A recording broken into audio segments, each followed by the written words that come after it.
जो अक्सर होता है कि स्वाभाविक रूप से विरोधी पक्ष में है तो उनको सरकार के हर अच्छे कार्य की भी आलोचना करनी ही है, क्योंकि अन्यथा विरोध में रहने का भी औचित्य नहीं रहेगा। लेकिन कुछ चीजें जरूर हैं, और वह ये कि मैं विरोधी दल को इसके बारे में अवश्य कहना चाहूंगा।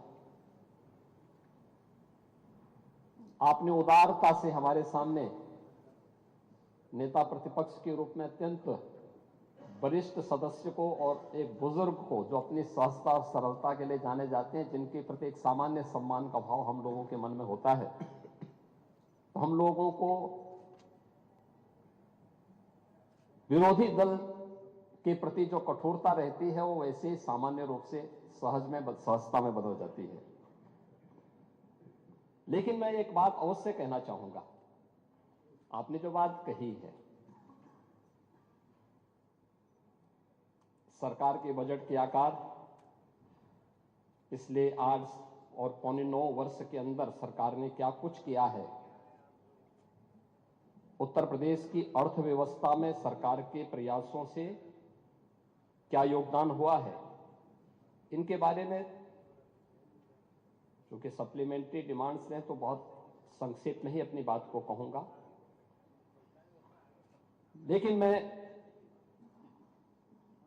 आपसे जरूर ये पूछना चाहूंगा, आज से पौने 9 वर्ष पहले समाजवादी पार्टी इस पक्ष में थी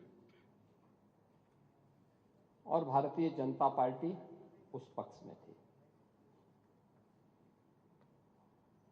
जो उपदेश आप यहां पे दे रहे थे अभी, यही उपदेश उस समय समाजवादी पार्टी के मुखिया को और उस समय के सरकार के संचालकों को दे होते ना, तो संभवतः इस प्रदेश का भी कल्याण होता।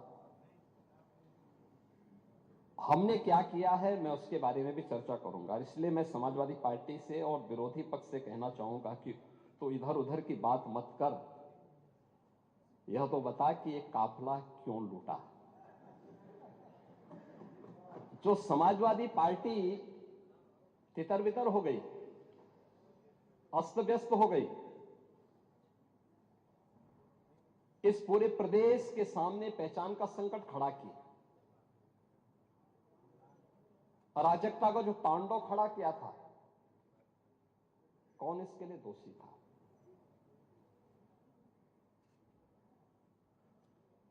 और मैं धन्यवाद दूंगा कि आपने बहुत सारी चीजों को स्वीकार किया कि हां अच्छा हुआ है, जैसे दुर्दांत माफिया और अपराधियों के प्रति सरकार की क्या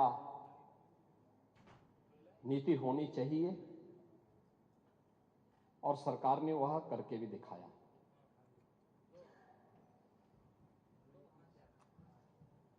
राज्य की अर्थव्यवस्था को आगे बढ़ाने के लिए स्पष्ट नीति हो और उन्हें लागू करने की दृढ़ इच्छा शक्ति हो, तो परिणाम लाए जा सकते हैं। 4 आयाम उसके हैं और उन चारों आयामों पे सरकार ने किस रूप में कार्य किया है। कोई व्यक्ति हो, समाज हो, संस्था हो, इन सबको सबसे पहले चाहिए सुरक्षा। सुरक्षा का एक बेहतरीन वातावरण हो, कानून का राज हो, हर व्यक्ति के मन में सुरक्षा का एहसास हो, हर बेटी, हर व्यापारी अपने आप को सुरक्षित महसूस करे। ये किसी भी सरकार की पहली प्राथमिकता होनी चाहिए, और किसी भी सरकार की पहली प्राथमिकताओं में उन कार्यक्रमों को लेकर के जब सरकार आगे बढ़ती है तो उसके परिणाम भी हम सबके सामने आते हैं। और मुझे इस बारे में प्रसन्नता है, सुरक्षा का जो माहौल हमने दिया, आपने क्या किया क्या नहीं किया, उत्तर प्रदेश की जनता ने रिजल्ट दिया है। हमने क्या किया है क्या नहीं किया है, उत्तर प्रदेश की जनता रिजल्ट दे रही है, आगे भी देगी। महत्वपूर्ण रिजल्ट है क्या, हमारे बारे में प्रदेश के अंदर और प्रदेश के बाहर धारणा क्या है, 2017 के पहले, 2017 के बाद। पांडे जी, आप भी देश और दुनिया के अंदर जाते होंगे। 2017 के पहले उत्तर प्रदेश के बारे में लोगों की धारणा बहुत अच्छी नहीं थी, हमें भी बुरा लगता था, अच्छी नहीं थी।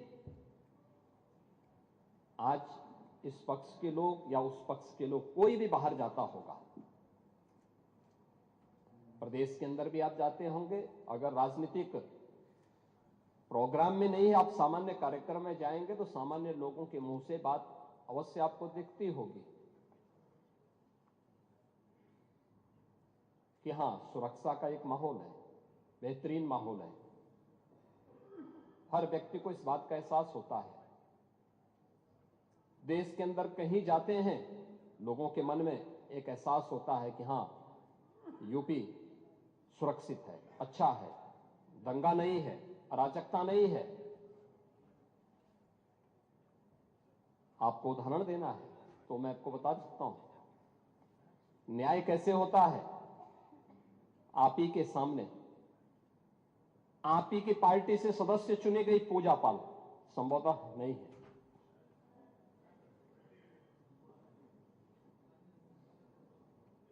आपकी सदस्य थी, आपने उन्हें न्याय नहीं दिला पाए, नहीं दिला पाए, क्योंकि हिम्मत नहीं थी। माफिया के सामने झुकना मजबूरी थी। आप उन गुंडों और माफियाओं के सामने एक गरीब बेटे को न्याय नहीं दे सकते थे। आप बात तो पीडीए की करते हैं, क्या वो पीडीए की पार्ट नहीं थी? और न्याय कैसे होता है, ये हमारी सरकार ने तय किया। बेटी उस पक्ष की होगी, इस पक्ष की होगी, उसको न्याय मिलेगा, हर हाल में न्याय मिलेगा। और श्रीमती बिजमा यादव को भी मैंने बुलाया था, मैंने उनको कहा आपको सुरक्षा हम देंगे, आप चिंता की कोई बात नहीं। क्योंकि ये केवल एक सदस्य की बात नहीं, आपके और मेरे समर्थक की बात नहीं, सत्ता पक्ष और विपक्ष के समर्थकों की बात नहीं, प्रदेश की सुरक्षा का मामला है। प्रदेश की बेटी, प्रदेश की बहन और प्रदेश के हर व्यापारी को और हर नागरिक को सुरक्षा की गारंटी मिलनी चाहिए। ये सरकार की प्राथमिकता में है। और दूसरा जो आपने कहा है,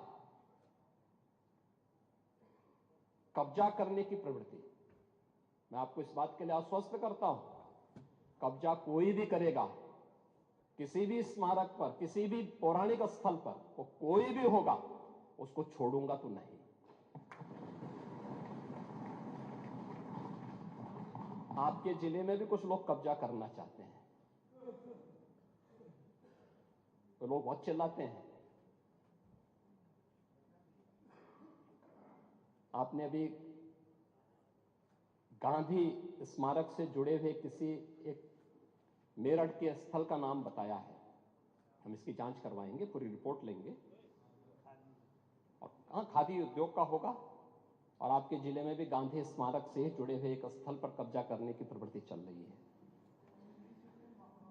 हां, देखिए, अवैध अतिक्रमण जो भी करेगा वह तो हटना चाहिए। देखो, एक सरकारी जमीन, सरकारी भूमि गरीब के लिए होनी चाहिए। देखिए, मुझे अफसोस हो रहा था जब यहां पे ग्रामीण अभिलेख से जुड़े हुए एक बिल को प्रस्तुत किया गया, समाजवादी पार्टी ने उसका विरोध किया।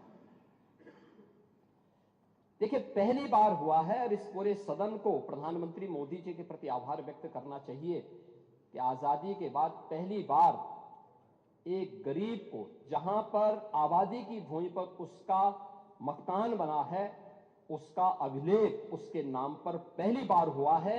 और पूरा देश प्रधानमंत्री मोदी जी के प्रति ग्रामीण अभिलेख से संबंधित एक संशोधन विधेयक हम लोग इस सदन में लेके आए थे। मैं सदन के प्रति आभार व्यक्त करूंगा कि सदन ने पास किया, लेकिन समाजवादी पार्टी ने प्रश्न खड़ा किया। यह अभिलेख उन्हीं गरीबों के लिए है कि जहां पर जिस गरीब का आवास होगा, आबादी की लैंड होगी, तो उस गरीब की परिवार की महिला सदस्य के नाम पे वो दर्ज होगा और उसका मालिकाना अधिकार उसको मिलेगा। उसके नाम पे वो बैंक से जाके कर्ज भी ले सकती है।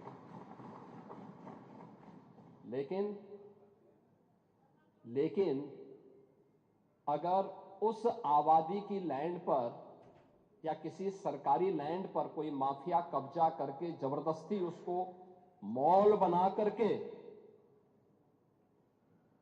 या कोई वसूली का अड्डा बना करके उसके माध्यम से अनैतिक और अवैध गतिविधियों का संचालन करके कोई छांगुर जैसा व्यक्ति वहां पे अनैतिक गतिविधियों का संचालन करेगा, तो उस पर बुलडोजर भी चलेगा, उसको भी कोई रोक नहीं सकता।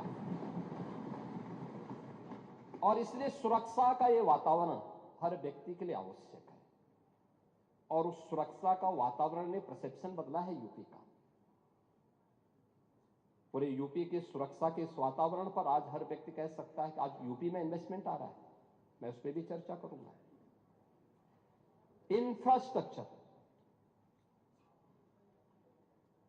इंफ्रास्ट्रक्चर कैसे होना चाहिए, 2017 के पहले क्या स्थिति थी और 2017 के बाद क्या है।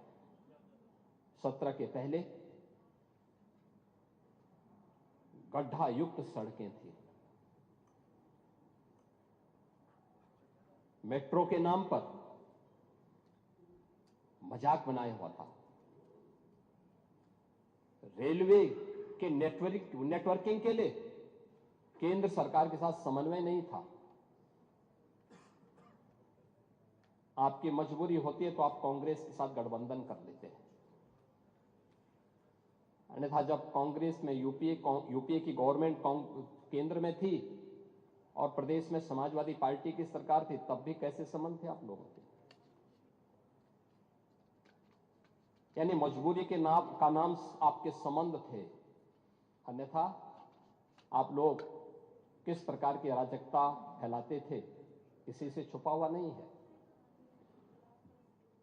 लेकिन इंफ्रास्ट्रक्चर कैसे होना चाहिए। 17 के पहले यूपी में 1.5 एक्सप्रेसवे थे और आज उत्तर प्रदेश के अंदर 22 एक्सप्रेसवे, और देश के अंदर अगर ये सभी 22 के 22 बन जाए तो 60% एक्सप्रेसवे पर अकेले यूपी का कब्जा होगा। अकेले यूपी, देश के अंदर जितने एक्सप्रेसवे होंगे उसमें 60% यूपी के पास। रेलवे का सबसे बड़ा नेटवर्क आज के दिन पर यूपी में है, 16,000 किलोमीटर का।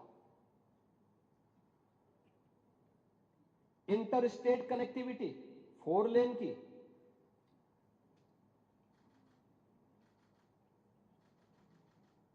मेट्रो सिटी यूपी, देश के अंदर सबसे अधिक मेट्रो यूपी के अंदर, देश के अंदर सबसे अधिक एयरपोर्ट।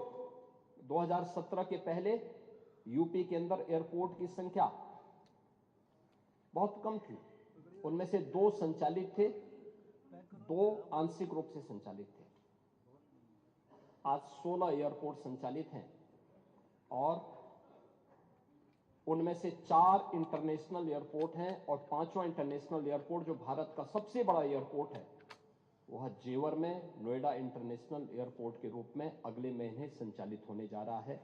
यह है उत्तर प्रदेश की स्पीड।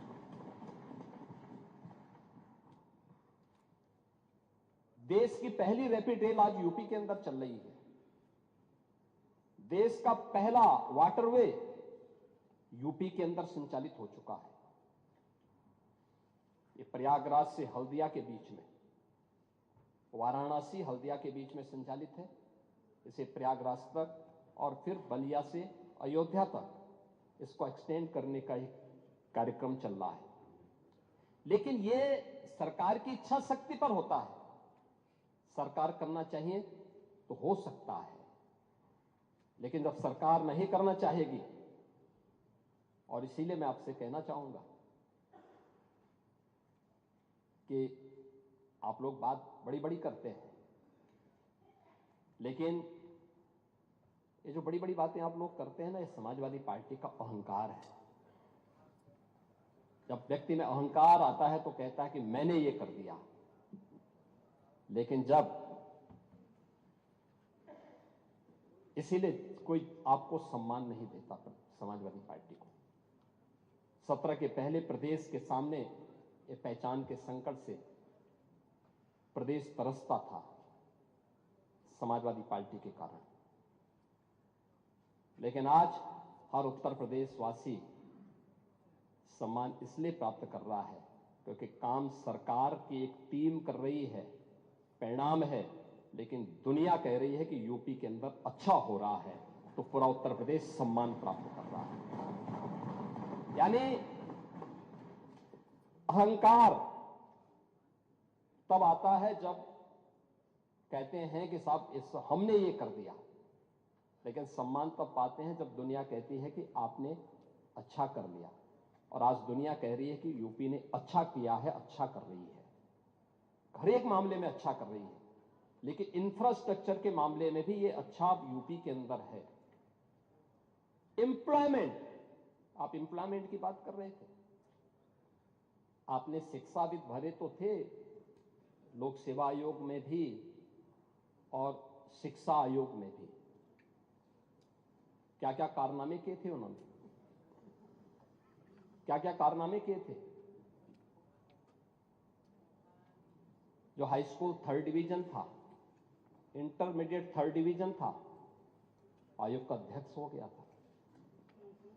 जो उसका आयोग जो उसके लिए एलिजिबल नहीं था, उसको आपने आयोग का अध्यक्ष बनाया था, और क्या क्या गुल खिला रहा था। यूपी के नौजवानों के साथ खिलवाड़, इस समाजवादी पार्टी से ज्यादा किसने किया है।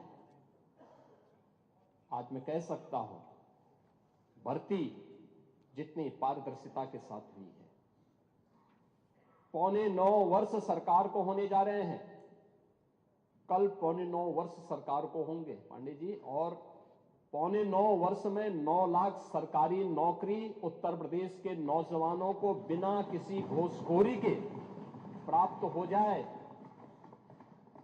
ये पहले कभी नहीं हुआ, कभी नहीं हुआ। अभी आपने देखा होगा, और मैं तो आपसे भी कहूंगा,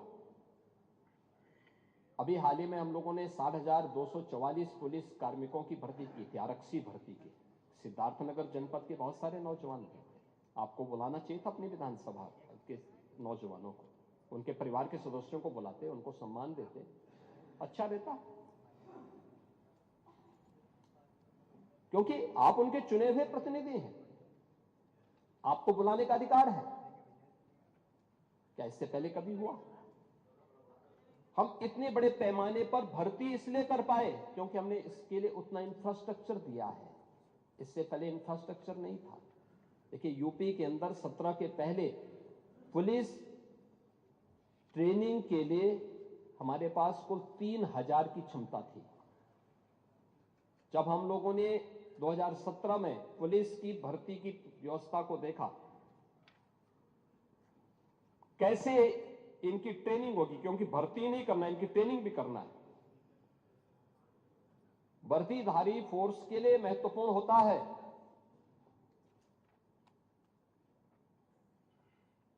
कि जितनी अच्छी ट्रेनिंग होगी, यानी ट्रेनिंग के दौरान जितना पसीना बहेगा, उतना ही सेवा के दौरान खून नहीं बहेगा। ये किसी भी यूनिफॉर्मधारी फोर्स के लिए महत्वपूर्ण होता है। और इसमें ट्रेनिंग में आपने ट्रेनिंग की पीरियड को कम कर दिया था, 6 साल से लेकर के, यानी 9 महीने से घटा करके 6 महीने कर दिया था। और भर्ती के लिए योग्य नौजवान को प्राथमिकता नहीं देते थे, और शिवपाल जी तो उसके मास्टर हैं, इनकी तो पीएचडी ही इसमें है। पूरी भर्ती की प्रक्रिया को तार तार हर व्यक्ति बेहाल था। आज उत्तर प्रदेश का नौजवान नौकरी प्राप्त कर रहा है। क्या शिक्षा में, क्या उत्तर प्रदेश लोक सेवा आयोग में, क्या अधीनस्थ सेवा चयन आयोग में, क्या पुलिस भर्ती बोर्ड में, और भर्ती की इस प्रक्रिया को ही पारदर्शी बनाने के लिए हम लोगों ने हर एक स्तर पर उस प्रकार के तंत्र को विकसित किया है। और इसीलिए शिक्षा आयोग में भी उत्तर प्रदेश के रिटायर्ड डीजीपी को बिठाया है कि जैसे माफिया की कमर तोड़ी गई है, नकल माफिया की कमर को भी वहां बैठ करके ऐसे तोड़ना है। क्योंकि नकल माफिया आदत तो आप लोगों ने खराब की थी, लेकिन उनकी आदत को सुधारने का काम, क्योंकि जब भी कोई हैंकड़ी दिखाता है तो उसकी हैंकड़ी को ठीक करने का काम भी सरकार का होना चाहिए। और यही हमारे पद की शपथ भी है। एक सज्जन को सुरक्षा, लेकिन दुर्जन को ठिकाना लगाने का काम। परित्राणाय साधूनाम विनाशाय च दुष्कृताम, यही तो है। और इसी के लिए बैठे हैं, भजन करने के लिए थोड़ा बैठे हैं। भजन करना तो हमारे पास मठ पर्याप्त है, उसी में कर लेते हैं। और इसीलिए आए हैं। इंफ्रास्ट्रक्चर के साथ साथ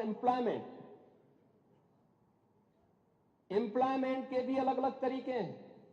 सरकारी नौकरी के साथ साथ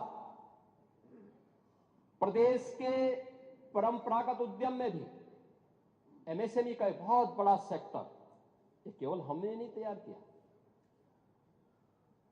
पहले से सैकड़ों वर्षों से है, अलग अलग जनपद से। अब आप ही के यहां काला नमक चावल होता है, ये हमने थोड़े पैदा किया, भगवान बुद्ध के समय से। लेकिन आप कुछ नहीं कर पाए, हमने उसकी ब्रांडिंग की, उसकी पैकेजिंग की, अब उसको एक्सपोर्ट भी करवा रहे हैं। अरे सब हो रहा है, सारे लोग खाते हैं। अब मैं क्या कह रहा हूं, आप नहीं बेच पा रहे हो, लेकिन ये सब जगह हो रहा है, सब जगह हो रहा है। और साई जी भी बोलेंगे, अब होता है कि नहीं होता है? क्यों आप खिलाइए उनको चावल, क्यों नहीं खिलाते हैं? देखो शाही जी और खन्ना जी, अरे नौगढ़ आएंगे, आए रहे हैं। देखो शाही जी की एक खूबी है, और प्रदेश के अंदर किसी जनपद में जाते हैं तो सबसे पहले पूछते हैं क्या खाने की अच्छी चीज क्या है। और देश के अंदर भी जाते हैं सबसे पहले पूछते हैं कि भाई खाने की अच्छी चीज क्या है। और मैं एक बार वाराणसी गया, संजोग से भी मेरे साथ थे, तो बीएचयू के सामने से चल रहे थे मेरे सामने, तो वहां के ढाबे बंद होने लगे। मैंने कहा क्यों? कहा कि साई जी जब यहां पढ़ते थे तो हम लोग पहले ढाबा बंद कर देते थे। तो ये स्वयं उसके प्रति सजग हैं, और उन्होंने काला नमक चावल को आपके यहां की एक स्पेशल ब्रांड बनाई है। और मैं तो चाहूंगा कि एक बार शाही जी स्वयं काला नमक चावल की खीर पांडे जी को भी खिला दें। तो आप अपने आप बुलाइए ना एक बार। लेकिन आपकी सरकारें जब थी तब आप कुछ नहीं कर पाए, नहीं कर पाए ना। और ऐसे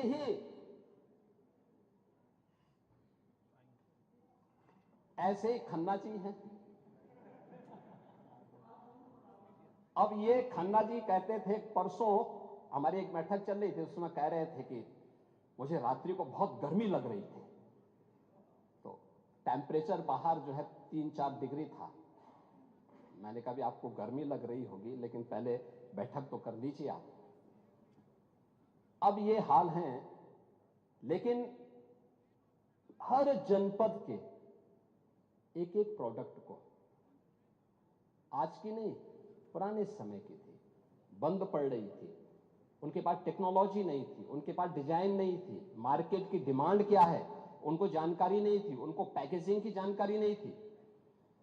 सरकार ने उनको फैसिलिटेट किया।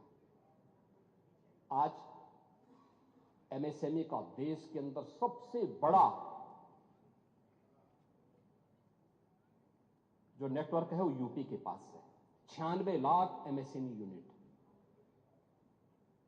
लगभग 1.25 करोड़ लोग, अकेले 2 करोड़ परिवार केवल एमएसएमई यूनिट के माध्यम से अपनी आजीविका का उपार्जन कर रहे हैं। 2 करोड़ से अधिक का एक्सपोर्ट यूपी करता है अपने एमएसएमई यूनिट से दुनिया के बाजारों में यहां का सामान भेज करके। ये काम 17 के पहले भी हो सकता था, इच्छा शक्ति नहीं थी, नहीं थी ना। नहीं, दंगा तो आप लोग, आपकी नीतियां दंगा कराते थे, दंगा तो आप ही लोग कराते थे। दंगाइयों को और तो इसीलिए मैं कह रहा हूं, दंगा तो आप ही लोग कराते थे। और नहीं, खुरापात नहीं करते थे, खुरापात को ठीक करवाते थे, उसकी डेंटिंग पेंटिंग करवाते थे थोड़ा। लेकिन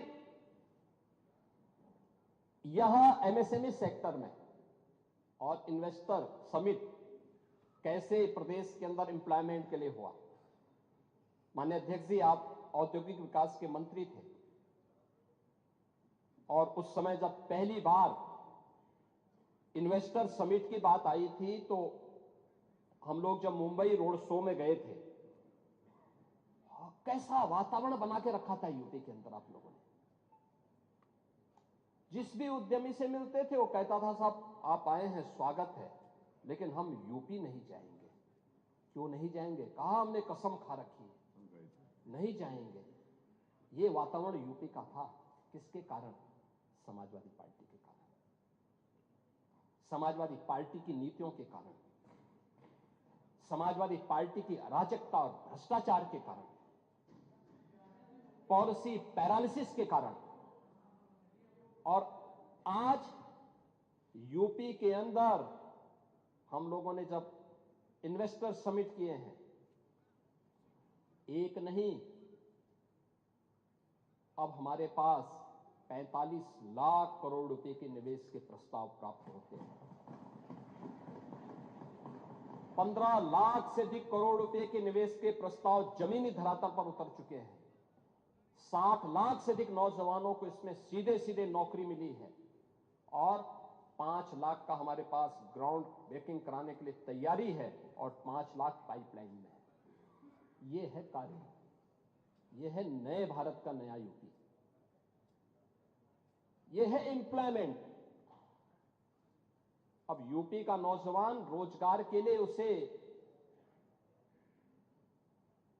देश और दुनिया के अंदर भटकने की आवश्यकता नहीं, यूपी ही उन्हें रोजगार देगा। आप जाइए ना, ब्रह्मोस मिसाइल भी अब यूपी में लखनऊ में बन रही है। ब्रह्मोस मिसाइल, जिसके नाम से आज दुश्मन भी कांप रहा है। अभी ऑपरेशन सिंदूर में ब्रह्मोस मिसाइल की मार ने पाकिस्तान की कमर ही तोड़ के रख दी थी। ये लखनऊ में बन रही है। ये डिफेंस मैन्युफैक्चरिंग कॉरिडोर का एक प्रोडक्ट है और वहां पे जितने भी नौजवान लिए गए हैं, ये सब यूपी के नौजवान हैं। कोई आईटीआई पास है, कोई पॉलिटेक्निक है, किसी ने इंजीनियरिंग किया है, वे सब यहां पे आज नौकरी प्राप्त कर रहे हैं। ब्रह्मोस और उससे एंकर यूनिट जितनी भी लगी हैं, सब में उन्हें प्लेसमेंट का अवसर भी प्राप्त हुआ है। और वेलफेयर की स्कीम,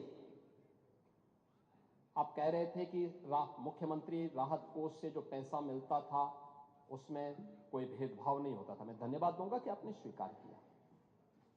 देर आई दुरुस्त आई, और हमने कभी नहीं किया। मैं पूछना चाहता हूं, क्या मकान देने में कोई भेदभाव हुआ है क्या? राशन देने में कोई भेदभाव हुआ है क्या? क्यों आप लोग रोकते हैं क्या? और ये माननीय सदस्य रोक भी नहीं सकते, क्योंकि सूची इन्होंने नहीं बनाई है।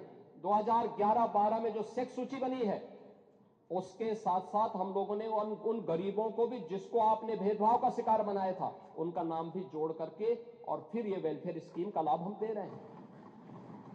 भारतीय जनता पार्टी या सहयोगी दल का एक भी विधायक चेहरा देख करके योजनाओं का लाभ नहीं देता है। रसोई गैस का कनेक्शन हो, राशन हो, आयुष्मान का कार्ड हो। आयुष्मान के कार्ड में एक शिकायत मुझे जरूर मिलती है इधर से कि साहब 6 सदस्यों वालों को तो आयुष्मान मिल गया, उससे नीचे वाले क्या करेंगे? तो मैंने कहा आप भी 6 वाले बनिए। और सब ज्यादा खन्ना जी बोलते हैं।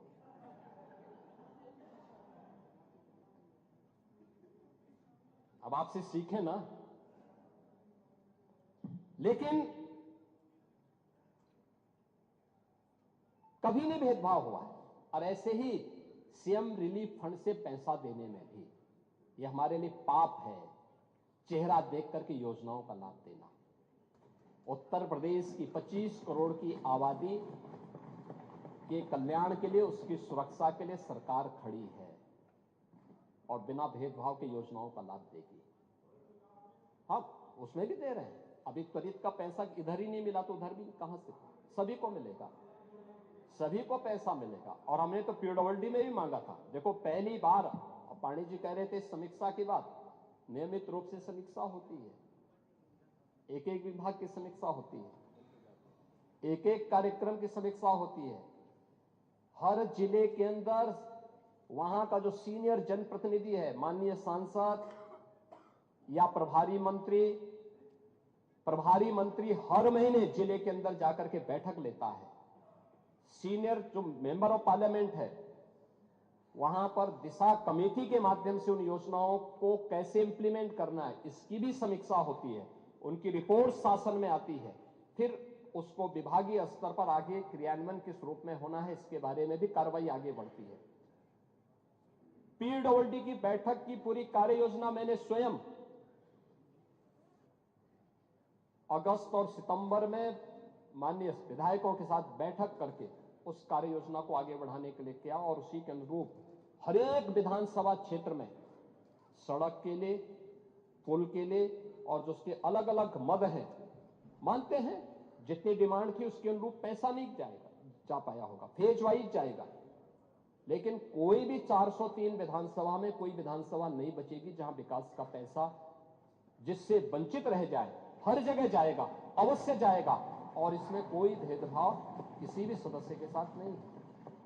हां, सीएम रिलीफ फंड में हम लोगों ने एक नया संशोधन जरूर किया है कि जिनके पास पहले से आयुष्मान कार्ड है, वे आयुष्मान कार्ड का पहले उपयोग करें। पैसा कम पड़ जाता है, जिलाधिकारी रिपोर्ट लगा के दे और उस पर हम सीएम रिलीफ फंड से पैसा देंगे।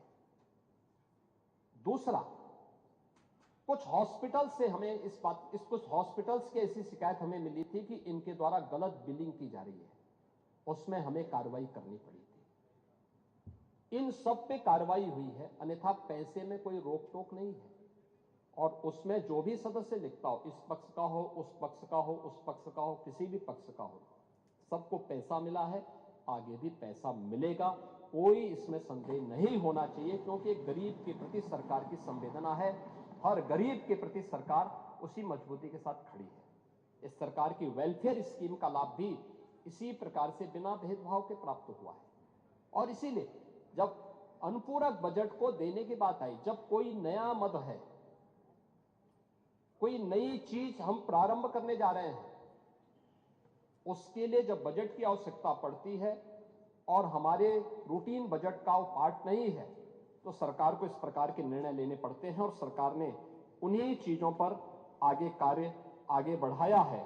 और इसी में हमारा जो मूल बजट था, जिसे हमने फरवरी में प्रस्तुत किया था, वह था 8,08,736 करोड़ 6 लाख रुपए का।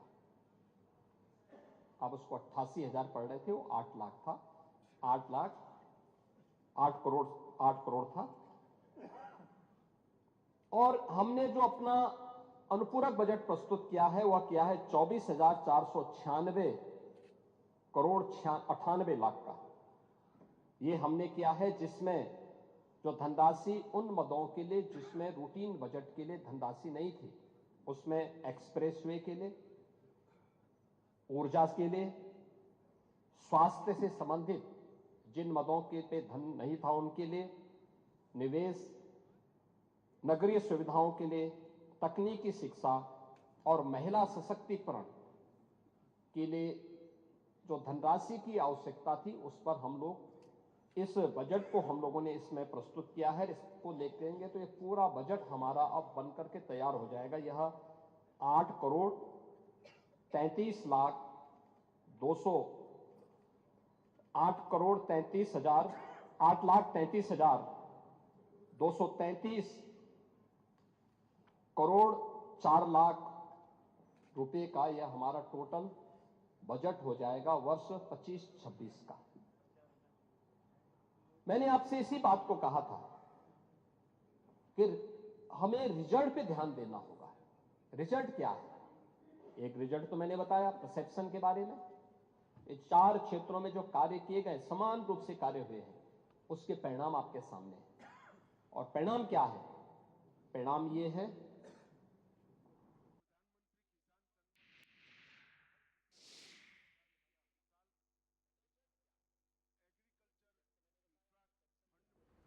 उत्तर प्रदेश 4 क्षेत्रों में जो कार्य किए गए, समान रूप से कार्य हुए हैं, उसके परिणाम आपके सामने हैं।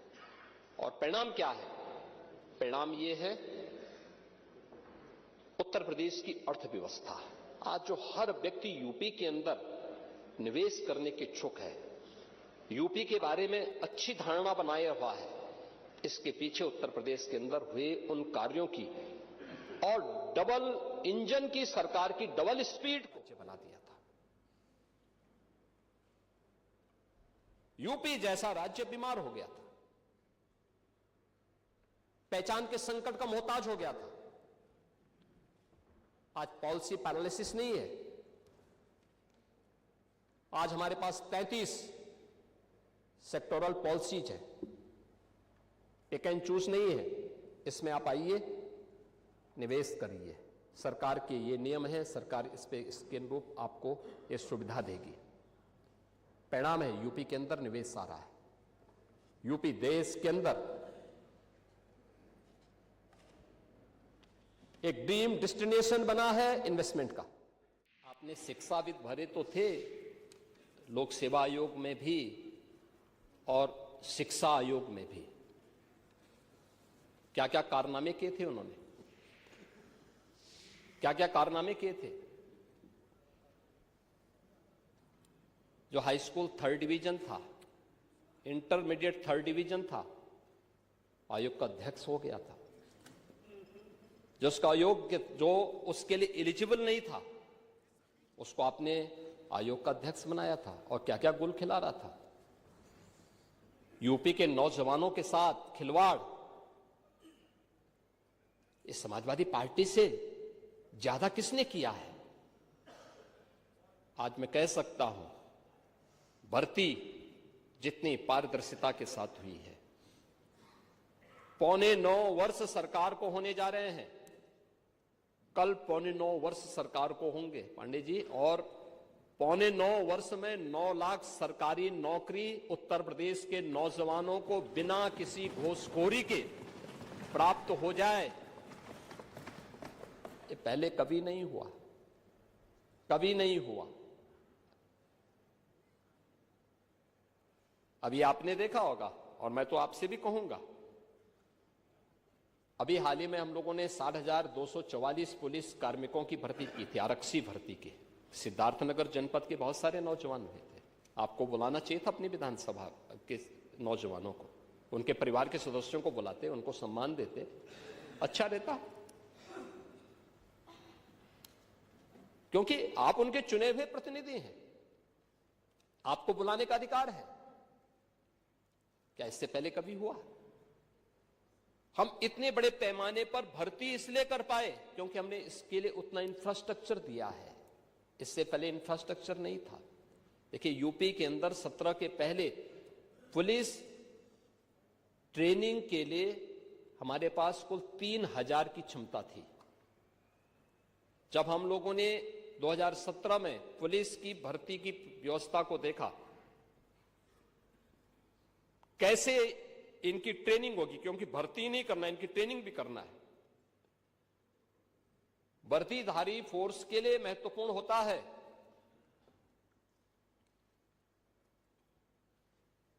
कि जितनी अच्छी ट्रेनिंग होगी, यानी ट्रेनिंग के दौरान जितना पसीना बहेगा, उतना ही सेवा के दौरान खून नहीं बहेगा। ये किसी भी यूनिफॉर्मधारी फोर्स के लिए महत्वपूर्ण होता है। इसमें ट्रेनिंग में आपने ट्रेनिंग की पीरियड को कम कर दिया था, 6 साल से लेकर के, यानी 9 महीने से घटा करके 6 महीने कर दिया था। और भर्ती के लिए योग्य नौजवान को प्राथमिकता नहीं देते थे। और शिवपाल जी तो उसके मास्टर हैं, इनकी तो पीएचडी ही इसमें है। पूरी भर्ती की प्रक्रिया को तार तार हर व्यक्ति बेहाल था। आज उत्तर प्रदेश का नौजवान नौकरी प्राप्त कर रहा है। क्या शिक्षा में, क्या उत्तर प्रदेश लोक सेवा आयोग में, क्या अधीनस्थ सेवा चयन आयोग में, क्या पुलिस भर्ती बोर्ड में।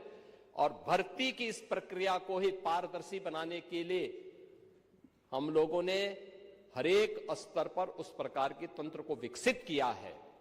और इसीलिए शिक्षा आयोग में भी उत्तर प्रदेश के रिटायर्ड डीजीपी को बिठाया है कि जैसे माफिया की कमर तोड़ी गई है, नकल माफिया की कमर को भी वहां बैठ करके ऐसे तोड़ना है। क्योंकि नकल माफिया आदत तो आप लोगों ने खराब की थी, लेकिन उनकी आदत को सुधारने का काम, क्योंकि जब भी कोई हैंकड़ी दिखाता है तो उसकी हैंकड़ी को ठीक करने का काम भी सरकार का होना चाहिए। और यही हमारे पद की शपथ भी है। एक सज्जन को सुरक्षा, लेकिन दुर्जन को ठिकाना लगाने का काम। परित्राणाय साधूनाम विनाशाय च दुष्कृताम, यही तो है। और इसी के लिए बैठे हैं, भजन करने के लिए थोड़ा बैठे हैं। भजन करना तो हमारे पास मठ पर्याप्त है, उसी में कर लेते हैं। और इसीलिए आए हैं। इंफ्रास्ट्रक्चर के साथ साथ एम्प्लॉयमेंट के भी अलग अलग तरीके हैं। सरकारी नौकरी के साथ साथ प्रदेश के परंपरागत उद्यम में भी एमएसएमई का एक बहुत बड़ा सेक्टर, ये केवल हमने नहीं तैयार किया, पहले से सैकड़ों वर्षों से है, अलग अलग जनपद से। अब आप ही के यहां काला नमक चावल होता है, ये हमने थोड़े पैदा किया, भगवान बुद्ध के समय से। लेकिन आप कुछ नहीं कर पाए, हमने उसकी ब्रांडिंग की, उसकी पैकेजिंग की, अब उसको एक्सपोर्ट भी करवा रहे हैं। अरे सब हो रहा है, सारे लोग खाते हैं। अब मैं क्या कह रहा हूं, आप नहीं बेच पा रहे हो, लेकिन ये सब जगह हो रहा है, सब जगह हो रहा है। और साई जी भी बोलेंगे, अब होता है कि नहीं होता है? क्यों आप खिलाइए उनको चावल, क्यों नहीं खिलाते हैं? देखो साही जी और खन्ना जी, अरे नौगढ़ आएंगे, आए रहे हैं। देखो साही जी की एक खूबी है, वो प्रदेश के अंदर किसी जनपद में जाते हैं तो सबसे पहले पूछते हैं क्या खाने की अच्छी चीज क्या है। और देश के अंदर भी जाते हैं तो सबसे पहले पूछते हैं कि भाई खाने की अच्छी चीज क्या है। और मैं एक बार वाराणसी गया, संजोग से भी मेरे साथ थे, तो बीएचयू के सामने से चल रहे थे मेरे सामने, तो वहां के ढाबे बंद होने लगे। मैंने कहा क्यों? कहा कि साई जी जब यहां पढ़ते थे तो हम लोग पहले ढाबा बंद कर देते थे। तो ये स्वयं उसके प्रति सजग हैं और उन्होंने काला नमक चावल को आपके यहां की एक स्पेशल ब्रांड बनाई है। और मैं तो चाहूंगा कि एक बार साही जी स्वयं काला नमक चावल की खीर पांडे जी को भी खिला दें। तो आप अपने आप बुलाइए ना एक बार। लेकिन आपकी सरकारें जब थी तब आप कुछ नहीं कर पाए, नहीं कर पाए ना। और ऐसे ही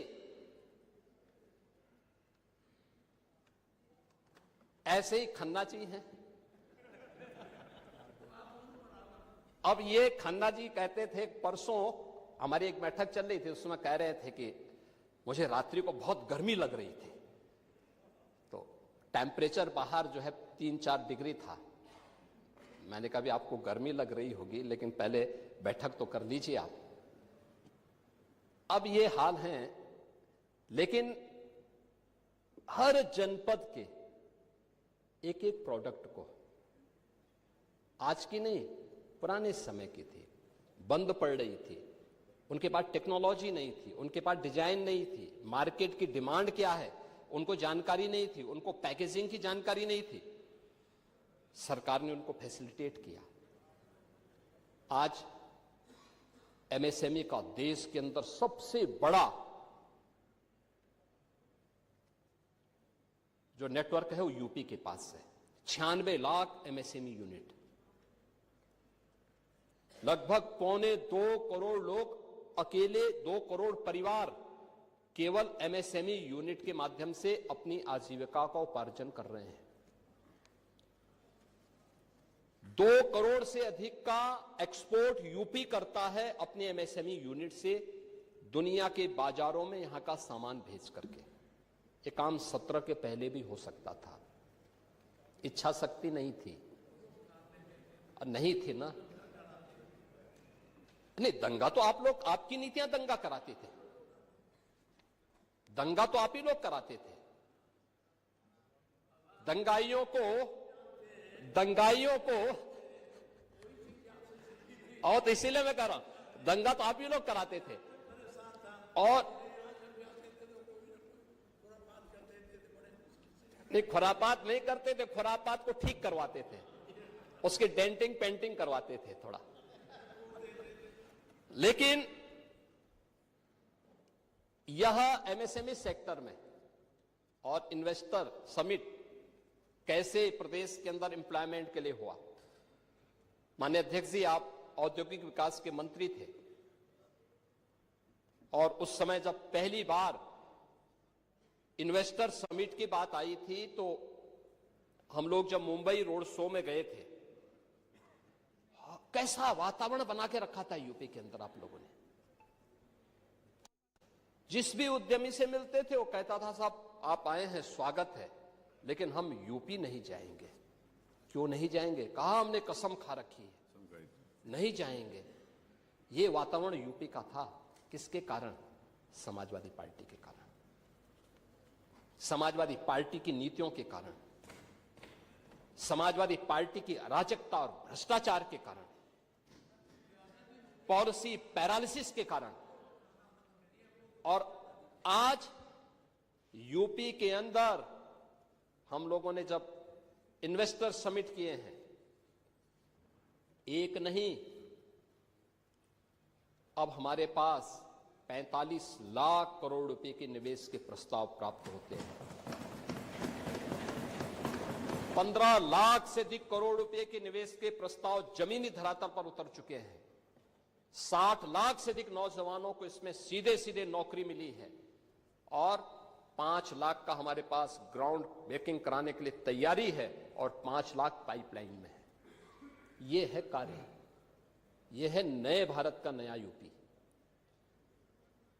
ये है एम्प्लॉयमेंट। अब यूपी का नौजवान रोजगार के लिए उसे देश और दुनिया के अंदर भटकने की आवश्यकता नहीं, यूपी ही उन्हें रोजगार देगा। आप जाइए ना, ब्रह्मोस मिसाइल भी अब यूपी में लखनऊ में बन रही है। ब्रह्मोस मिसाइल, जिसके नाम से आज दुश्मन भी कांप रहा है। अभी ऑपरेशन सिंदूर में ब्रह्मोस मिसाइल की मार ने पाकिस्तान की कमर ही तोड़ के रख दी थी। ये लखनऊ में बन रही है। ये डिफेंस मैन्युफैक्चरिंग कॉरिडोर का एक प्रोडक्ट है और वहां पे जितने भी नौजवान लिए गए हैं ये सब यूपी के नौजवान हैं। कोई आईटीआई पास है, कोई पॉलिटेक्निक है, किसी ने इंजीनियरिंग किया है, वे सब यहां पे आज नौकरी प्राप्त कर रहे हैं। ब्रह्मोस और उससे एंकर यूनिट जितनी भी लगी हैं, सब में उन्हें प्लेसमेंट का अवसर भी प्राप्त हुआ है। और वेलफेयर की स्कीम, आप कह रहे थे कि मुख्यमंत्री राहत कोष से जो पैसा मिलता था उसमें कोई भेदभाव नहीं होता था। मैं धन्यवाद दूंगा कि आपने स्वीकार किया। देर आई दुरुस्त है, और हमने कभी नहीं किया। मैं पूछना चाहता हूं, क्या मकान देने में कोई भेदभाव हुआ है क्या? राशन देने में कोई भेदभाव हुआ है क्या? क्यों आप लोग रोकते हैं क्या?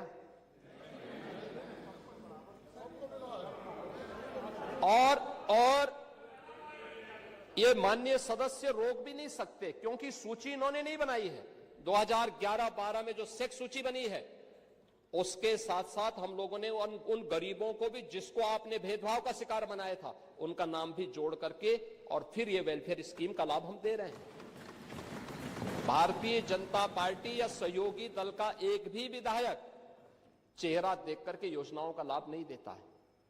रसोई गैस का कनेक्शन हो, राशन हो, आयुष्मान का कार्ड हो। आयुष्मान के कार्ड में एक शिकायत मुझे जरूर मिलती है इधर से कि साहब 6 सदस्यों वालों को तो आयुष्मान मिल गया, उससे नीचे वाले क्या करेंगे? तो मैंने कहा आप भी 6 वाले बनिए। और सब ज्यादा खन्ना जी बोलते हैं।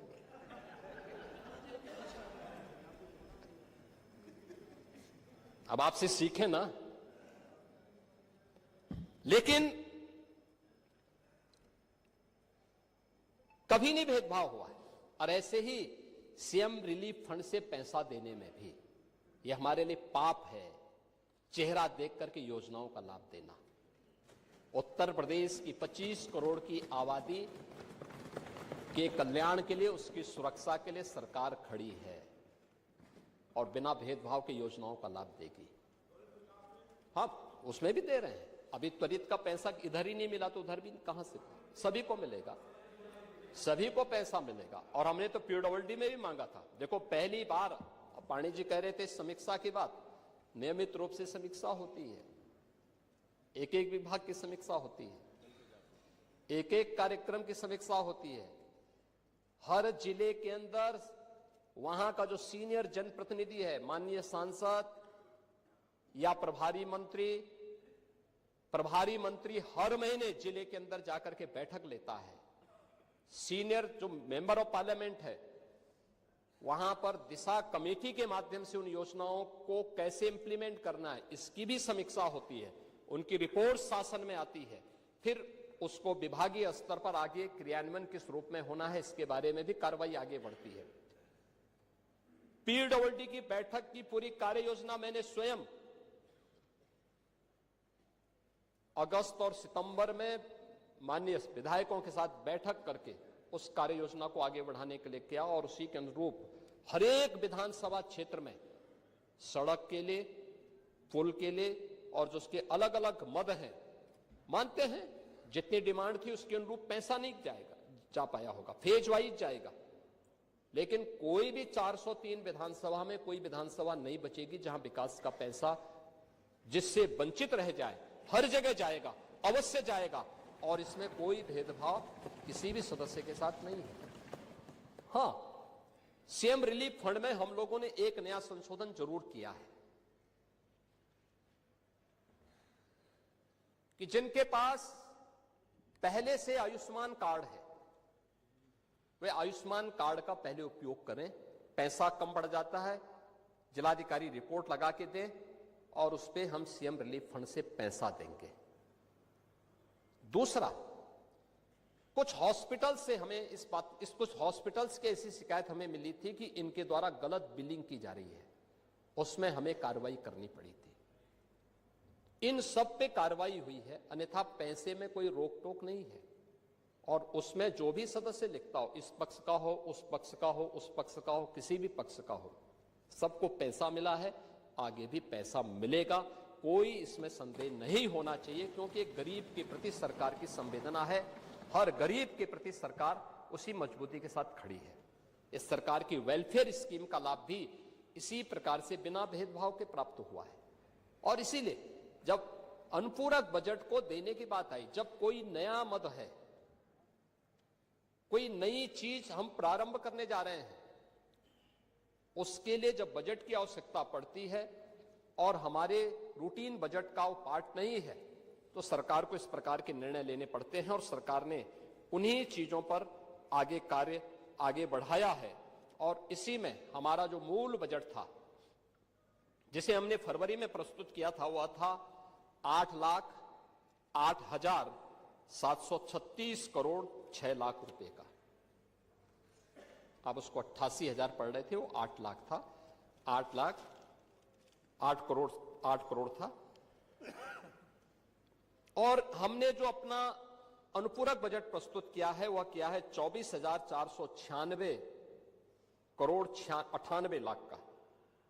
ये हमने किया है, जिसमें जो धनराशि उन मदों के लिए जिसमें रूटीन बजट के लिए धनराशि नहीं थी, उसमें एक्सप्रेसवे के लिए, ऊर्जा के लिए, स्वास्थ्य से संबंधित जिन मदों के पे धन नहीं था उनके लिए, निवेश, नगरीय सुविधाओं के लिए, तकनीकी शिक्षा और महिला सशक्तिकरण के लिए जो धनराशि की आवश्यकता थी, उस पर हम लोग इस बजट को हम लोगों ने इसमें प्रस्तुत किया है। इसको लेंगे तो ये पूरा बजट हमारा अब बनकर के तैयार हो जाएगा। यह 8 करोड़ 33 लाख 8,33,233 करोड़ 4 लाख रुपए का यह हमारा टोटल बजट हो जाएगा वर्ष 25-26 का। मैंने आपसे इसी बात को कहा था कि हमें रिजल्ट पे ध्यान देना होगा।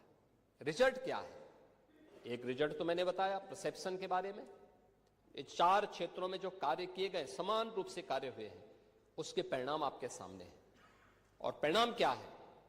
परिणाम ये है, उत्तर प्रदेश की अर्थव्यवस्था। आज जो हर व्यक्ति यूपी के अंदर निवेश करने के इच्छुक है, यूपी के बारे में अच्छी धारणा बनाए हुआ है, इसके पीछे उत्तर प्रदेश के अंदर हुए उन कार्यों की और डबल इंजन की सरकार की डबल स्पीड को अब वो यूपी के अंदर देख रहा है। परिणाम क्या है? आपने पॉलिसी पैरालिसिस के कारण यूपी को बीमारू राज्य बना दिया था। यूपी जैसा राज्य बीमार हो गया था, पहचान के संकट का मोहताज हो गया था। आज पॉलिसी पैरालिसिस नहीं है। आज हमारे पास 33 सेक्टोरल पॉलिसीज है, पिक एंड चूज नहीं है। इसमें आप आइए, निवेश करिए। सरकार के ये नियम है, सरकार इस पे इसके अनुरूप आपको ये सुविधा देगी। परिणाम है, यूपी के अंदर निवेश आ रहा है। यूपी देश के अंदर एक ड्रीम डेस्टिनेशन बना है इन्वेस्टमेंट का। इसके परिणाम स्वरूप बीमारू राज्य से उभर करके पिछले 5 वर्ष में यूपी अब रेवेन्यू सरप्लस स्टेट के रूप में अपने आप को स्थापित किया है। और जितना यूपी प्रोग्रेस किया है, आज देश के अंदर आर्थिक स्थिति में अन्य राज्यों की स्थिति यूपी से उतनी अच्छी नहीं जितनी यूपी आज है। ये प्रयास से होता है, शुद्ध नियत से होता है, स्पष्ट नीतियों से होता है। उन नीतियों को जमीनी धरातल पर उतारने की इच्छा शक्ति से होता है। और उन कारणों से आज सरकार ने इन चीजों को आगे बढ़ाया है। आज हमें इस बात पर प्रसन्नता होती है कि हमारी सरकार ने उत्तर प्रदेश के पर लगे हुए बीमारू के कलंक से हमने इसको यूपी को मुक्त किया है। आज यूपी बीमारू राज्य नहीं है। गत 5 वर्ष से रेवेन्यू सरप्लस स्टेट के रूप में आज यूपी मजबूती के साथ, दमदारी के साथ आगे बढ़ रहा है। और डबल इंजन की, डबल स्पीड की सरकार भी बनवाने का पाप किया है आप लोगों ने। इसलिए इन चीजों को ध्यान में रखना और एक एक चीज की स्क्रीनिंग होगी। बहुत प्रभावी कार्रवाई करेंगे। हमारे ही देश में रह करके हमारे लोगों के खिलाफ अपराध और वहां पे निर्दोष हिंदुओं पर अत्याचार करोगे, निर्दोष सिखों पे अत्याचार करोगे, ये स्वीकार्य नहीं हो सकता है। और यही आप करते हैं कि किसानों के बारे में भी आपका आचरण यही है। कल देखिए, शाही जी ने चौधरी चरण सिंह सीड पार्क का भी जमीन आवंटन का काम प्रारंभ कर दिया। अच्छा किसान को अच्छा बीज मिले, अच्छी तकनीक मिले, कम लागत में ज्यादा उत्पादन। आपके समय में क्या होता था? लागत ज्यादा थी, उत्पादन कम था, बाजार नहीं था, किसान तबाह था, परेशान था, बिचौलियों के द्वारा लाभ ले लिया जाता था। आज किसान सुरक्षित है, किसान को योजनाओं का लाभ मिल रहा है। और कल चौधरी साहब के नाम पर कार्यक्रम था और इन सभी माननीय सदस्यों ने गन्ना मूल्य के बारे में कहा, हम लोगों ने दिया, लगातार दे रहा। यूपी आज के दिन पर देश के अंदर गन्ना उत्पादन का नंबर 1 का राज्य है। आपके समय में चीनी मिलें बिकती थी, बंद होती थी, वर्षों वर्षों का गन्ना मूल्य बकाया रहता था, किसान तरसता था। अब यह स्थिति नहीं है। अब अन्नदाता किसान हमारे लिए वोट नहीं, वह सम्मान का पात्र है। आज उसको नए तकनीक के साथ आच्छादित किया जा रहा है। 22 लाख हेक्टेयर से अधिक भूमि को सिंचाई की सुविधा दी गई है। आप स्वीकार करें ना करें, लेकिन उस सच्चाई को जमीन पर देखेंगे तो ये चीजें आपको देखने को मिलेगी। और परिणाम क्या है? परिणाम है जो आपने 8% किसान विकास की दर रखी थी, कृषि विकास की दर, अभी बढ़कर के 18% पहुंच चुकी है यूपी की कृषि विकास दर। एमएसपी के साथ ही डीबीटी के माध्यम से भुगतान करने में आज उत्तर प्रदेश देश के अंदर नंबर 1 स्थान पर है। आज यूपी उसका परिणाम है कि देश के अंदर कृषि योग्य भूमि का केवल 11% हिस्सा रखता है, लेकिन उत्पादन, अच्छा बीज, समय पे बीज, अच्छी तकनीक और बहुत सारी जगह 3-3 फसल अब किसान ले रहा। परिणाम है 21% देश का कुल खाद्यान्न अकेले यूपी आज पैदा कर रहा है। यूपी का अन्नदाता किसान पैदा कर रहा है। और प्रधानमंत्री जी ने प्रधानमंत्री किसान सम्मान निधि का लाभ भी यूपी के किसानों को दिया है। और अब तक 94,668 करोड़ 58 लाख रुपए सीधे डीबीटी के माध्यम से एक अन्नदाता किसान के खाते में पहुंचा है। इसमें तो किसी को संदेह नहीं होगा, इसमें भी चेहरा नहीं देखा गया। किसान किसान है। आपके लिए वो भेदभाव का शिकार हो सकता है, हमारे लिए नहीं। हमारे लिए किसान किसान है। और गन्ना उत्पादन के बारे में जो कह रहा था, 55% गन्ना का उत्पादन देश के अंदर यूपी कर रहा है। यूपी के अंदर इथेनॉल उत्पादन में जो केवल 41 करोड़ लीटर था, आज 182 करोड़ लीटर इथेनॉल का उत्पादन अकेले यूपी कर रहा है। यूपी के अन्नदाता किसानों के माध्यम से हो रहा है। आज हमारे पास एक्सप्रेसवे, लॉजिस्टिक पार्क, किसानों की उपज को राष्ट्रीय और अंतर्राष्ट्रीय बाजार तक पहुंचाने के लिए एक बेहतरीन कनेक्टिविटी भी हमारे पास है। एग्रीकल्चर वैल्यू चेन के लिए स्टोरेज है, प्रोसेसिंग सेंटर है, कोल्ड चेन इंफ्रास्ट्रक्चर है। और बड़े पैमाने पर आज यूपी के अंदर इस फील्ड में इन्वेस्टमेंट भी हो रहा है। हमने यहां पर हर खेत को पानी देने के जिस लक्ष्य को आगे बढ़ाया है, नहरों के माध्यम से, तो देश के अंदर 86% सिंचित भूमि अकेले यूपी के पास है। यूपी सर्वाधिक सिंचित भूमि रखता है देश के अंदर। नहरों का, पाइपलाइन का, माइक्रो इरिगेशन का और तमाम बड़ी परियोजनाओं के साथ ही पीएम कुसुम योजना के माध्यम से भी 94,000 अन्नदाता किसानों को सोलर पैनल उपलब्ध करवाए गए हैं। और मैंने पहले कहा, किसानों को फ्री में बिजली, 16 लाख किसानों के ट्यूबवेल के बिल माफ करके सरकार उसके लिए पैसा उपलब्ध करवाती है। किसान आज उन्नत बीजों, प्राकृतिक खेती, ड्रोन, जलवायु और के अनुकूल आधुनिक तकनीक, इन सभी के माध्यम से आज खुशहाली से उत्तर प्रदेश के कृषि विकास दर को बढ़ाने की दिशा में तेजी के साथ आगे बढ़ चुका है। और यह एक बड़ी दिशा में अच्छा कार्य हमारे अन्नदाता किसानों के द्वारा किया जा रहा है। महोदय, अन्य क्षेत्रों में भी उत्तर प्रदेश ने काफी बड़ा काम किया है। यानी गाय का दूध पीते हैं ये लोग भी, लेकिन गाय को दूध पीने के बाद छोड़ देते हैं। अब आपके वैसे भी आदत खराब है, कोई बूढ़ा हो जाता है उसको छोड़ देते, निकाल देते हैं। लेकिन हमारी सरकार ने तो हर एक का हम ध्यान रखते हैं।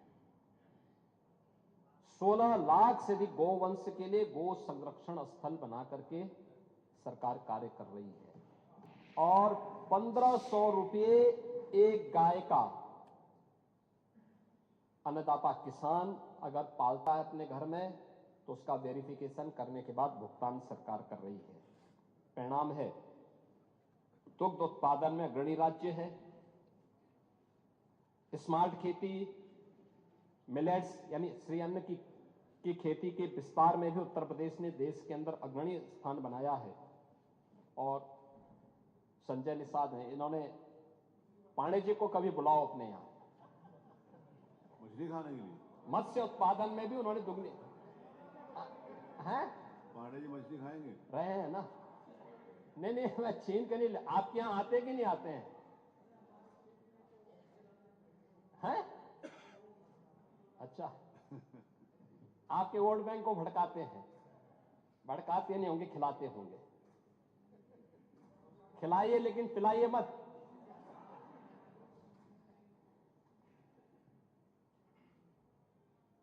महोदय,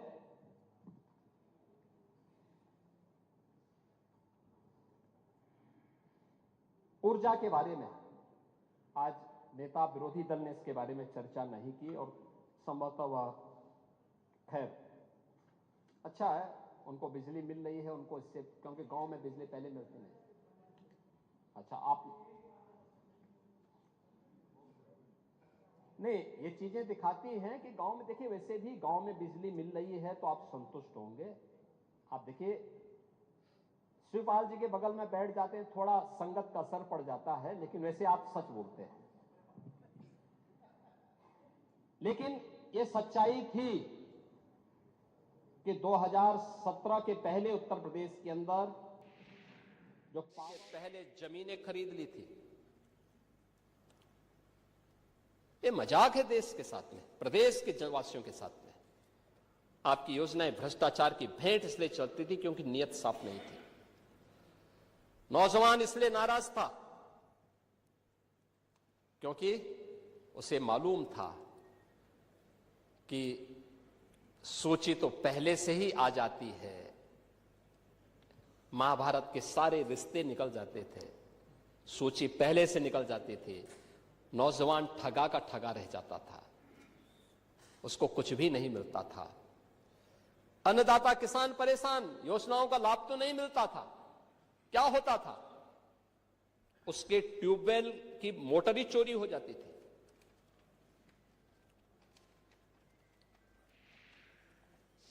पीएम सूर्य घर मुफ्त बिजली योजना में 1 गीगावाट की सोलर क्षमता हम लोगों ने हासिल की है और यूपी देश के अंदर अग्रणी राज्यों में इसमें है, जिसमें सोलर पैनल किसी भी घर में लगेगा तो उस घर की बिजली का खर्चा आधे से भी कम हो जा रहा है। अगर वो व्यक्ति उसको ठीक ढंग से देखभाल कर लेगा तो बहुत अच्छे ढंग से इसको आगे बढ़ाने में सरकार आगे कार्य कर रही है। कहते थे कि साहब गन्ना किसानों का कुछ हो जाए, हमने कहा चिंता मत करिए, यूपी 400 रुपया गन्ना मूल्य का भुगतान कर रहा है किसानों को और 1 सप्ताह के अंदर गन्ना मूल्य का भुगतान। यानी कोई मान सकता है यूपी जैसे राज्य में अब तक यानी हमने 2,92,000 करोड़ रुपए से अधिक का गन्ना मूल्य का भुगतान गन्ना किसानों को, अकेले गन्ना किसानों को किया है, अकेले गन्ना किसानों को यूपी ने। यह है यूपी की नई प्रोग्रेस। करने की इच्छा शक्ति होनी चाहिए और सरकार ने यह काम जो भी किया है अपनी पारदर्शी व्यवस्था के माध्यम से किया है। आपके समय में थानों में भय पलता रहा, अपराधी और माफिया आपके खास रहे। यह बात आपकी सरकार के समय की कानून व्यवस्था से चरितार्थ होती रही है। लेकिन आज प्रदेश के अंदर कोई वो नहीं। देखो बहुत स्थिति आपके समय में था कि वो यानी जाति के नाम पे बांटो, भाषा और क्षेत्र के नाम पे लड़ाओ, तुष्टीकरण को बढ़ाओ, अराजकता और वैमनस्यता पैदा करो। यही तो कर रहे थे। दंगे, जंगल राज, माफिया राज, वन डिस्ट्रिक्ट वन माफिया, गुंडा टैक्स, अवैध वसूली। अभी तो मैंने शुरुआत की, ये तो अभी शुरुआत है। सत्ता के संरक्षण में पैरेलल नहीं, 11 वर्ष नहीं, अभी तो आपको जो है 2047 तक इंतजार करना होगा। अभी 2000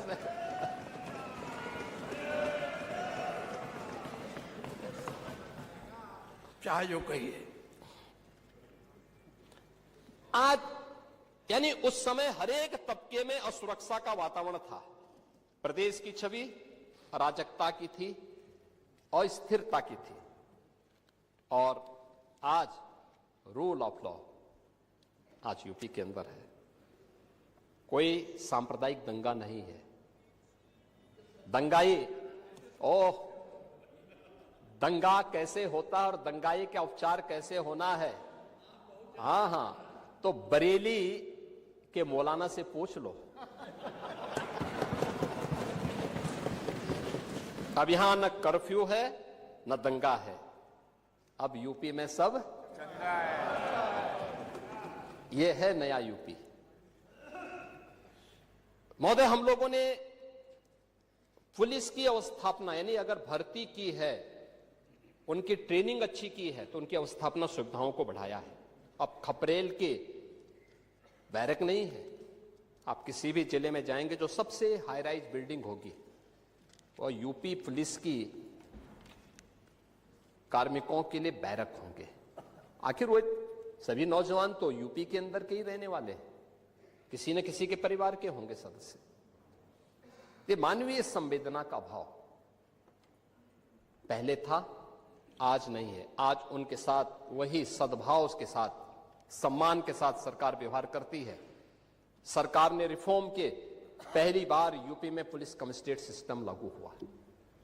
7 जिले आज उससे पूरी तरह आगे बढ़ चुके हैं। मॉडर्न पुलिसिंग, साइबर थाना और फॉरेंसिक इंस्टीट्यूट ये आज यूपी की पहचान बन रही है। आज यूपी के अंदर एफएसएल लैब्स बंद पड़ रही हैं। 3 नए कानून लागू होने के बाद 7 वर्ष से ऊपर के प्रत्येक सजा में फॉरेंसिक एविडेंस आवश्यक है। आपका कार्यकाल होता तो आप कभी नहीं कर पाते। इसलिए नहीं कर पाते क्योंकि आपने ना फॉरेंसिक लैब बनाई, ना फॉरेंसिक इंस्टीट्यूट बनाए। ओह, अब 4-4 बार थे, नहीं कर पाए तो अब कभी नहीं मिलना है। अब नहीं मिलना है। चलिए, ईश्वर करें आप स्वस्थ रहें ये सब देखने के लिए।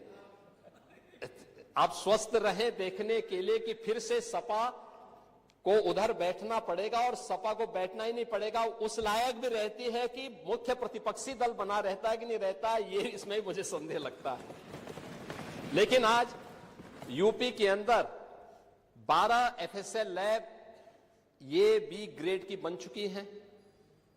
6 अन्य एफएसएल लैब्स बन रही हैं। हर जिले में 2 फॉरेंसिक वैन हम उपलब्ध करवा चुके हैं एविडेंस कलेक्ट करने के लिए, और इस पर कार्य हो रहा है। सेफ सिटी के लक्ष्य को हमने प्राप्त किया है, इस पर कार्य हुआ है। UP SSF special security force 6 वाहिनियों का गठन हो चुका है। पीएससी,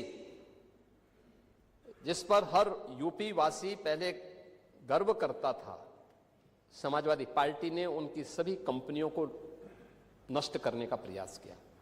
हमने 34 कंपनियों को जो समाप्त हो चुकी थी इन्हें फिर से पुनर्गठित किया है और उनकी भर्ती की प्रक्रिया को पूरा बनाया है।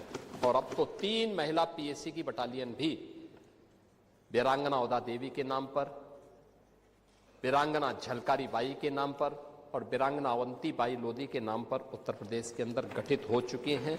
इन पर कार्रवाई आगे बढ़ चुकी है और इसीलिए उत्तर प्रदेश अब ये नया उत्तर प्रदेश है। ये सब करने का परिणाम आज देश का कुल मोबाइल फोन का जो भी प्रोडक्शन होता है वो यूपी के अंदर बन रहा है। 55% यूपी के अंदर बन रहा है।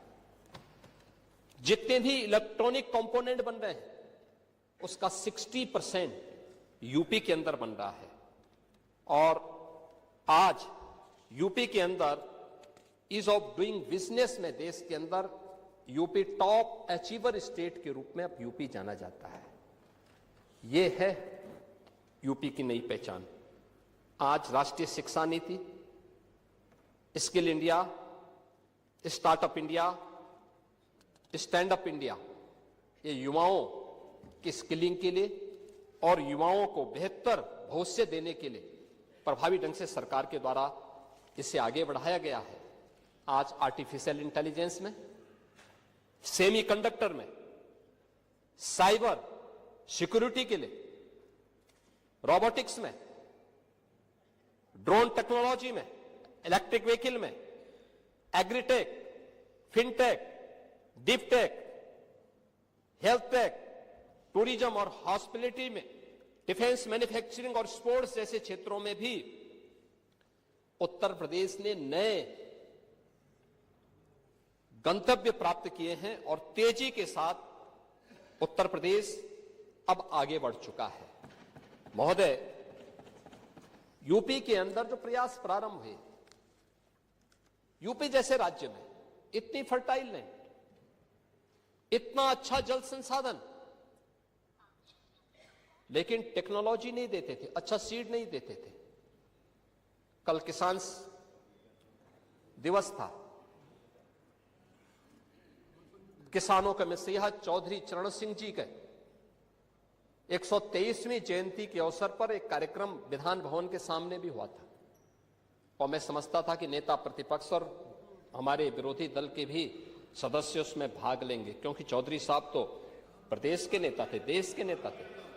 आप उस कार्यक्रम में नहीं थे, आएंगे भी नहीं आप लोग, क्योंकि आप लोग तो हर एक कार्य को आप वोट बैंक के नजरिए से देखते हैं। आपकी नियत है, आप किसान को वोट बैंक की नजर से देखते हैं इसलिए कुछ किए नहीं, आप दलितों को वोट बैंक की निगाह से देखते हैं इसलिए कुछ बोलते नहीं। इसलिए मैं कह रहा हूं ना, देखो बांग्लादेश में एक दलित नौजवान को कैसे जला दिया गया। आप लोग गाजा पट्टी में होने वाले किसी भी उस पर आंसू बहाते हैं, लेकिन आपकी जवान से एक शब्द नहीं निकल रहा है, क्योंकि एक दलित नौजवान मारा गया बांग्लादेश में और उस नौजवान के मरने पर आपकी जवानी सिल चुकी है, क्योंकि आप उसको केवल वोट बैंक के रूप में इस्तेमाल करते हैं। ये राजनीति नहीं है पांडे जी, ये राजनीति नहीं है, ये वो सच्चाई है जो आपकी तुष्टीकरण की नीति है, जिसके कारण बांग्लादेश बना है। अगर बांग्लादेश पाकिस्तान नहीं बना होता, इस तरीके से हिंदू नहीं जलाया होता, और जलाता तो फिर उसकी क्या दुर्गति होती या वह भी जानता। ये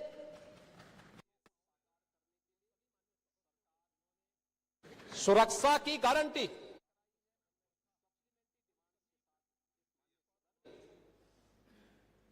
वहां मारे जा रहे हैं हिंदू, आप लोग नहीं बोलेंगे। एक कैंडल मार्च निकाल के चलते हैं गांजा के मुद्दे को लेकर के,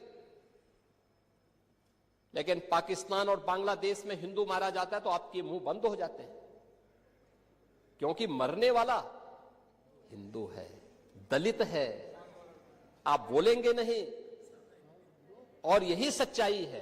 निंदा प्रस्ताव पारित होना चाहिए और यह प्रस्ताव नेता विरोधी दल की तरफ से आना चाहिए कि इस घटना की हम भर्त्सना करते हैं और बांग्लादेश सरकार को इस बात की चेतावनी देता हूं। और इसीलिए हम कह रहे हैं, नोट करना, ये चीजें होनी चाहिए और हमारा भी प्रयास होना चाहिए।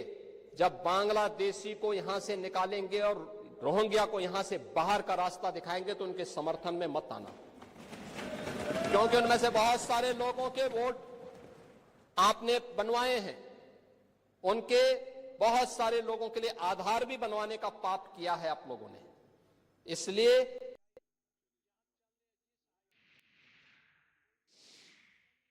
इन चीजों को ध्यान में रखना।